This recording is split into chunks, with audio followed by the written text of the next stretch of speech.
दोस्तों नमस्कार। सरयू नदी के तट पर बसा अयोध्या नगर सोने सा चमकता था।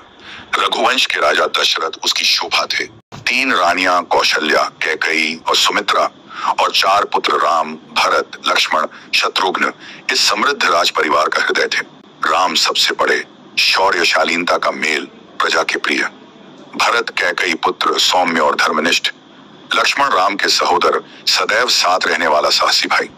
शत्रुघ्न भरत के अत्यंत निकट, किंतु कथा में कम उपस्थित। प्रजा वर्षों से चाहती थी कि राम युवराज बने और दशरथ स्वयं भी वृद्धावस्था के कारण राज्यभार राम को सौंपना चाहते थे। अयोध्या में हर्ष की लहर दौड़ी। दशरथ ने घोषणा कर दी कि अगले दिन प्रातः राम का राज तिलक होगा। सारा नगर सज उठा। सड़कों पर चंदन और फूल बिछाए गए। गली गली में दीपक जगमगाने लगे। ऋषि मुनि, मंत्री, व्यापारी, किसान, स्त्री पुरुष सभी को लगा जैसे वर्षों से रुका उत्सव आ पहुंचा हो। राजमहल के आंतरिक प्रकोष्ठों में भी चहल पहल थी। कौशल्या माता राम का राजसूत्र तैयार करा रही थी। सुमित्रा अनाज और घृत से यज्ञ कुंड सजा रही थी। सबके चेहरों पर अपार संतोष था सिवाय एक के। कैकेयी महल में कैकेयी की वृद्ध सेविका मंथरा ने सुना कि युवराज पद राम को मिलेगा। दौड़ी दौड़ी रानी के पास पहुंची। कैकेयी उस समय अपने श्रृंगार कक्ष में बैठी थी। मन प्रसन्न था। मंथरा ने तीखे स्वर में कहा, रानी माँ, आपके पुत्र भरत का अधिकार छीना जा रहा है। कल राम को ताज पहनाया जाएगा, फिर भरत जीवन भर दूसरे क्रम में रहेंगे। कैकेयी ने पहले हंसकर टाल दिया, किंतु मंथरा ने अनेक तर्क गिना डाले। राजनीति, भविष्य, कैकेयी वंश की प्रतिष्ठा। धीरे धीरे कैकेयी का मन डगमगाने लगा। मंथरा ने आखिर में याद दिलाया कि दशरथ कभी कैकेयी के वीरता पराक्रम से प्रसन्न होकर 2 वरदान दे चुके हैं।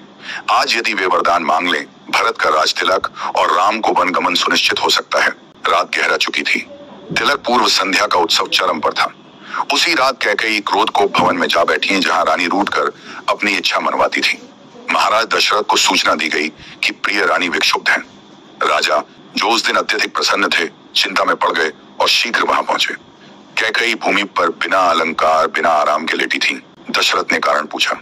कैकेयी ने शांत पर कठोर स्वर में कहा, आपने मुझे 2 वरदान दिए थे, अभी वे अधूरे हैं। दशरथ ने मुस्कुराकर कहा, मांगो, आज का दिन तो उत्सव का है। तभी कैकेयी ने मांग रखी, 1. भरत को युवराज बनाया जाए। 2. राम को 14 वर्ष का वनवास दिया जाए। दशरथ स्तब्ध रह गए। उन्होंने कैकेयी को समझाने की कोशिश की, पर रघुवंश की परंपरा में वचन सर्वोपरि था। अंततः वे मूर्छित हो गए, किंतु वचन वापस नहीं ले सके। अगली सुबह जब तिलक का शुभ मुहूर्त निकट था, राम को बुलाया गया। दशरथ रो रहे थे, शब्द नहीं निकल रहे थे। कैकेयी ने स्वयं नियम सुनाया। राम ने सिर झुकाया और शांत स्वर में कहा, माता, पिता का आदेश मेरे लिए धर्म है। मैं अभी तैयार होता हूँ। राम राजा भूषण हटाकर साधु वस्त्र पहनने चले गए। लक्ष्मण को समाचार मिला तो वह भी साथ चलने को अड़ गए। राम ने उन्हें बहुत समझाया, पर लक्ष्मण का निश्चय अटल था। सीता को जब मालूम हुआ, उन्होंने भी साथ जाने की जिद की। राम ने कहा, पर सीता का उत्तर था, राजमहल हो या वन, पतिव्रता का स्थान पति संग है। राम, सीता और लक्ष्मण जटाजूट बांधकर सामान्य वल्कल वस्त्र पहनकर राजमहल से निकले। प्रजा उमड़ पड़ी। किसी ने मार्ग रोकने की कोशिश की, किसी ने रो रो कर विनती की कि वनवास न जाएं, पर राम सभी को सांत्वना देकर आगे बढ़ते गए। सरयू के तट पर जब तीनों ने नौका ली, नगरवासियों का विलाप गूंज उठा। राम ने हाथ जोड़कर कहा, धर्म मार्ग पर व्यक्ति अकेला भी चलता है, किंतु आप सबका आशीर्वाद मेरा संग रहेगा। नाव सरयू पार कर गई।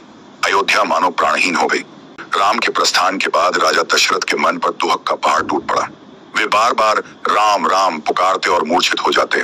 कुछ ही दिन में शोक ने उनकी देह तोड़ दी और वे राम वियोग में प्राण त्याग गए। अयोध्या में घोर शोक छा गया। राजकुल सूना पड़ गया। राज्य संचालन अस्थिर हो गया।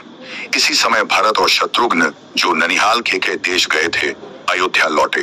भरत ने आते ही पिता के देहांत और राम वनवास का समाचार सुना। उन्हें असह्य पीड़ा हुई।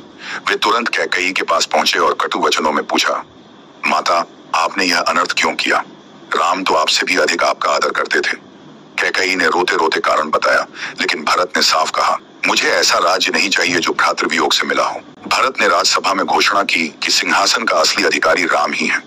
फिर वे गुरु वशिष्ठ समेत मंत्रियों और सेना को साथ लेकर राम को खोजने वन की ओर चल पड़े।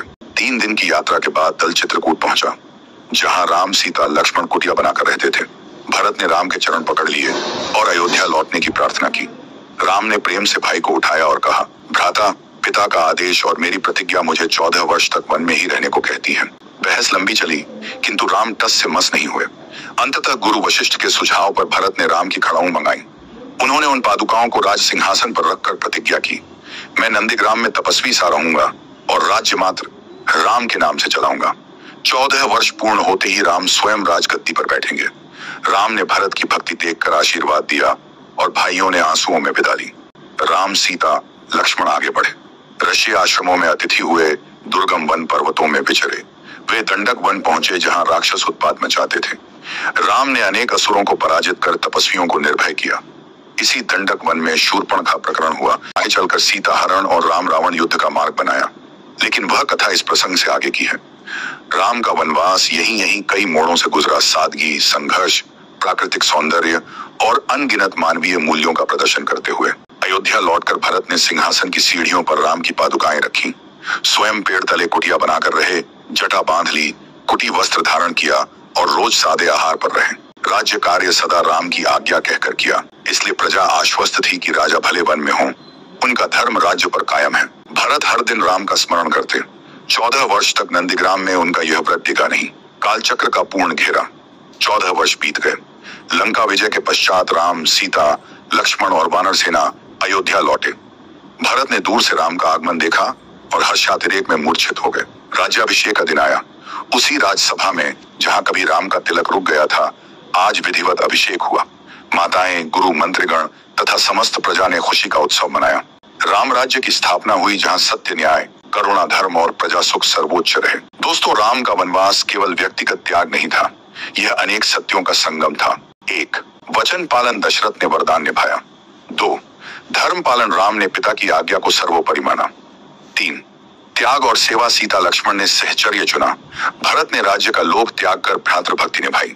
4. प्रजा भावना, अयोध्या की जनता ने सच्चे नेतृत्व का अर्थ समझा। नेता दूर हो पर उसके आदर्श कायम रहें तो राज्य सुखी रहता है। 14 वर्षों की यह यात्रा दर्शाती है कि आदर्श चरित्र बाधाओं से नहीं डरता, बल्कि उन्हें धर्म, प्रेम और सत्य से पार करता है। यही कारण है कि हजारों वर्ष बाद भी राम का वनवास भारतीय सांस्कृतिक चेतना का दीप स्तंभ बना हुआ है। दोस्तों, अगर आपको यह कथा प्रेरणादायक लगी हो तो वीडियो को लाइक करें और ऐसे ही पौराणिक और भावनात्मक प्रसंगों के लिए चैनल को सब्सक्राइब करना न भूलें।